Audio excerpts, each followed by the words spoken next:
The court resumes. आप सब लोग बैठ जाइए और भाई जरा कोर्ट में शांति बना के रखिएगा। श्रीमान, इट इज मिडनाइट 12। आप हमें अगली कोई भी डेट। तो माथुर साहब, आपकी पिछली डेट क्या थी? 13 अगस्त, हैं जी? अब हो गई 14 अगस्त। तो आपकी अगली डेट है 14 अगस्त 12:05 AM। श्रीमान, आधी रात बीत चुकी है, प्रोसीडिंग में तो सवेरा हो जाएगा। आजकल तो सुप्रीम कोर्ट भी भाई 3-3, 4-4 बजे तक काम करता है। थोड़ा हम भी सीख लेंगे तो क्या फर्क पड़ जाएगा, हैं जी? Please sir. नहीं, देखिए माथुर साहब, आपको धरना देना था, आपने धरना दिया, मैंने कुछ नहीं बोला, है जी? अब आपको वॉकआउट करना है तो आप वॉकआउट कर सकते हो, लेकिन आज ही की रात फ़हीम भट्ट की स्टेटमेंट यहां रिकॉर्ड होगी, है जी? जॉली जी, स्टेटमेंट रिकॉर्ड करवाइए। जी। फ़हीम,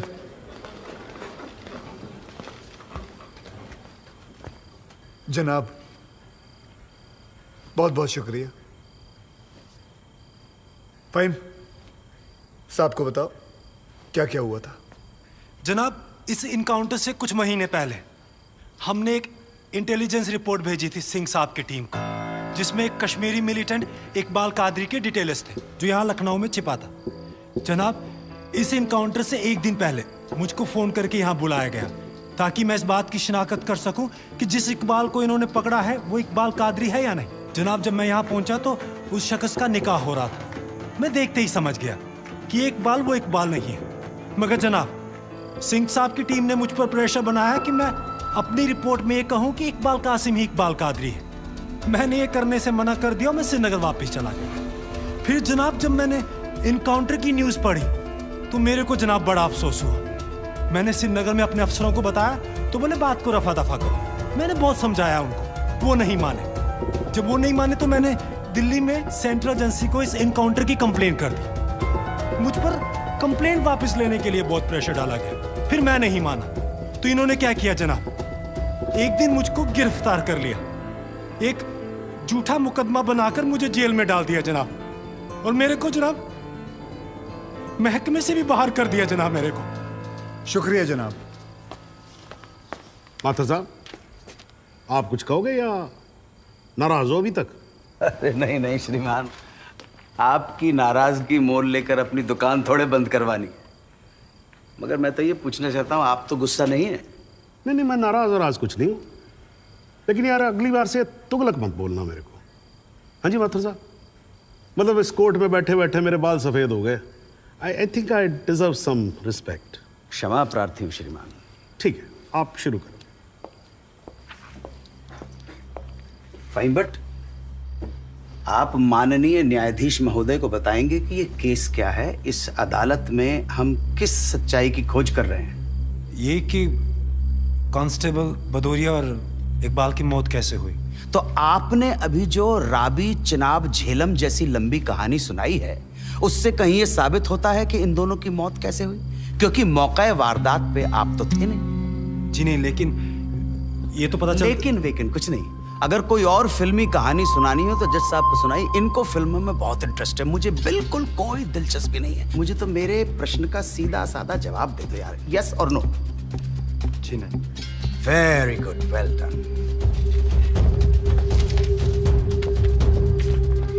फ़हीम भट्ट, ये अगस्त 2010 में कश्मीर पुलिस ने कुपवाड़ा इंसिडेंट में तुमको 6 महीने के लिए सस्पेंड कर दिया, क्यों? जनाब, इस सवाल का हमारे केस से क्या संबंध है? पंडित जी, अगर कोई संबंध नहीं हुआ ना तो काला कोट पहनना बंद कर दूंगा। मैंने आपसे कहा था ना, आपकी तरह कान घुमा कर नहीं पकड़ूंगा, सीधे पकड़ूंगा। जाऊं? जाइए सर, नहीं तो आप फिर धरने में बैठ जाओगे। तो क्यों सस्पेंड किया? मुझ पर एक आदमी की कस्टोडियल डेथ का इल्जाम था। तो तुमने किसी की जान ली थी? जी नहीं, मैंने उसे अरेस्ट किया था शक के बिना पर। उसे चौकी ले जा रहे थे हम पूछताछ के लिए।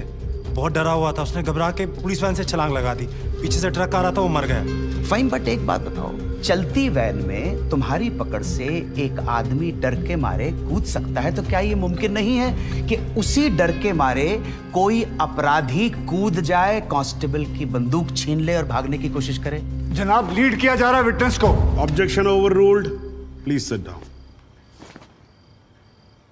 जी ऐसा हो सकता है। तो खुल के कहो ना गुरु, हम सब अच्छी तरह से समझते हैं कि तुम्हारे साथ ऐसा हो चुका है। तो तुमसे बेहतर कौन बता सकता है कि ऐसा किसी के साथ भी हो सकता है, राइट? जी। Very good. बस अब एक आखिरी सवाल। तुमने अभी अपने स्टेटमेंट में कहा कि तुमको 6 महीने के लिए सस्पेंड कर दिया गया था। तुम्हारे खिलाफ केस क्या बनाया गया? मुझ पर इल्जाम था कि मैंने कॉन्फिडेंशियल इंफॉर्मेशन दुश्मन को सप्लाई की, मगर वो इल्जाम झूठा है जनाब। जनाब मुझे जेल में इसलिए डाल दिया गया क्योंकि मैंने इस मामले की कंप्लेंट सीबीआई को कर दी थी। ये तो तुम कह रहे हो ना, तुम्हारे कहने से मुकदमा झूठा नहीं हो जाएगा और तुम निर्दोष साबित नहीं हो एक मिनट जनाब, साहब भूल रहे हैं कि जब तक आरोप सिद्ध ना हो जाए तब तक आरोपी निर्दोष होता है। That is the point, वकील साहब। That's the bloody point।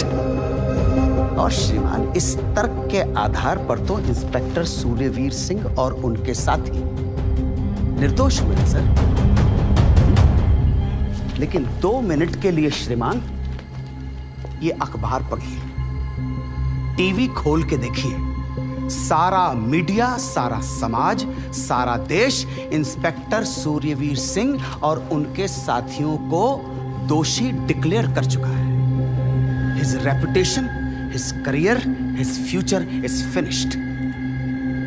अजब जलवा है हुजूर आपकी अदालत का, जहां एक आदमी जिस पे देशद्रोह का इल्जाम है वो उस आदमी पर इल्जाम लगा रहा है जिसने मातृभूमि की सुरक्षा की शपथ उठाई।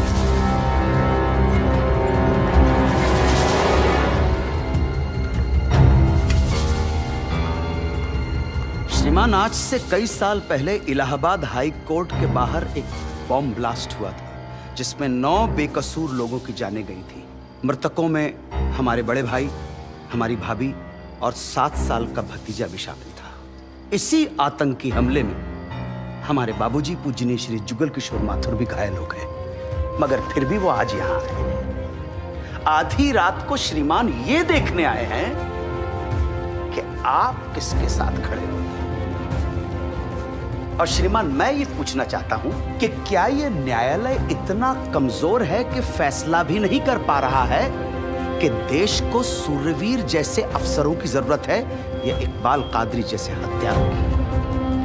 और श्रीमान, अंत में सिर्फ इतना निवेदन करना चाहता हूं कि हम कितना ही अनजान बने रहें, कबूतर की तरह आंखें बंद करके बैठे रहें, लेकिन हकीकत यह है श्रीमान that we are in a state of war.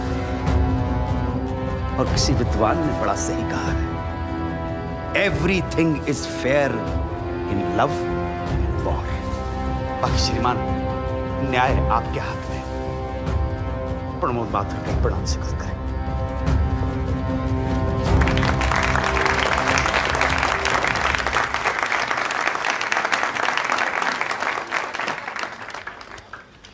हाँ जी जॉली जी, योर टर्न। जी, सबसे पहले तो मैं सिंह साहब से कुछ सवालात करना चाहूंगा।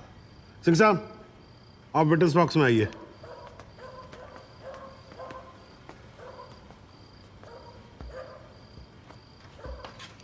सिंह साहब, आप जरा कोर्ट को बताएंगे कि अगला क्रिकेट वर्ल्ड कप कौन जीतेगा? नहीं, ये किस तरह का सवाल हुआ भाई वकील साहब? है ठीक है, जज साहब कुछ और पूछ लेते। अच्छा सिंह साहब, क्या आप कोर्ट को बता सकते हैं कि अगले इलेक्शन में आम आदमी पार्टी को कितनी सीट्स मिलेंगी? दिमाग खराब, पगला गया क्या? 2 गोली और खाएगा? मैं वैसे तो अहिंसावादी इंसान हूं सिंह साहब, लेकिन एक बार ना लॉ कॉलेज में एक 6 फुटे 8 इंच के लौंडे ने मुझसे बदतमीजी से बात की थी। मां कसम, यहाँ कान के नीचे घुसड़ मारा था, उठा नहीं 22 दिन तक बिस्तर से। अगर यकीन ना हो ना तो माथुर साहब से पूछ। नहीं वकील साहब, देखो देखो यार, आराम से यार, कोर्ट है, सवाल करो, बवाल क्यों कर रहे हो यहाँ पर? हाँ सरकार, ये मुझे पागल कह रहा है, बदतमीजी से बात कर रहा है। सिंह साहब, क्यों कर रहे हो आप बदतमीजी से बात? छोड़ दो ना, जाने दो, आराम से कंटिन्यू प्लीज। चलो एक और बार ट्राई करते हैं। सिंह साहब, क्या आप बता सकते हैं कि सलमान खान की शादी कब होगी? अरे वकील साहब, क्या बातें कर रहे हो? इंस्पेक्टर हैं वो, जोशी थोड़ी ना है। अगर ये जोशी नहीं है तो फिर इन्हें कैसे पता था कि ठीक सुबह 6:45 पे इकबाल को पेशाब आएगा? कैसे पता था जब उनको पेशाब आएगा तो गाड़ी गोमती नदी का पुल क्रॉस कर रही होगी? इन्हें कैसे पता था कि इकबाल कांस्टेबल भदौरिया की रिवॉल्वर छीन कर भागने की कोशिश करेगा? शादी में तो थे नहीं, फिर पुल पर कैसे पहुंचे तुम? इधर इधर, मैं यहां खड़ा हूं। आप पुल पे पहुंचे कैसे? इत्तेफाक। लो जी, इत्तेफाक। ऊपर वाले के आशीर्वाद से सही समय पे सही जगह पहुंच गए। बाय गॉड, बड़े इत्तेफाक हैं आपकी स्टोरी में सिंह साहब। जनाब, मेरे पास ये इनके 25 एनकाउंटर का कच्चा चिट्ठा है। ऐसे इत्तेफाक कई बार हो चुके हैं इनकी जिंदगी में। अपराधी गोली चलाने ही वाला होता है कि पहुंच जाते हैं शक्तिमान बनकर, और सिर्फ लखनऊ में नहीं बल्कि दूसरे शहरों में भी। जनाब,